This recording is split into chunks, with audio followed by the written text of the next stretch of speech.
Assalomu alaykum hurmatli kuzatuvchilar. Hozir yangi Cobalt Midnight 2025 magnitofonini 4 ta eshigidagi kolonkalar baz bo'lib chiqishini nastroyka qilamiz. Xo'p, shuni aytib o'taman, o'rgataman. Xullas, bilmaganlar uchun life hack.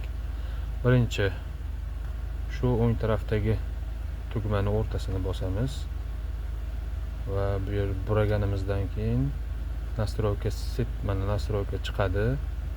Buni bosamiz va yana buraymiz. Nastroyka звук chiqadi. Низкий частотani 11 ga qo'yamiz. O'rtasini bosib turib o'zgartirsa bo'ladi. Sizlar shuni 11 ga qo'yib, keyin средний частотani ham 11 ga qo'yasizlar. Buni ham o'zgartirsa bo'ladi. 11 ga qo'yamiz. Keyingisi высокий частотani ham 11 ga qo'yiladi.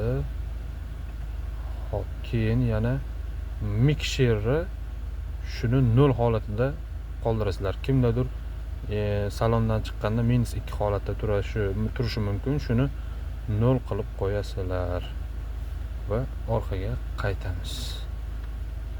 Bo'ldi, shu bilan marhamat.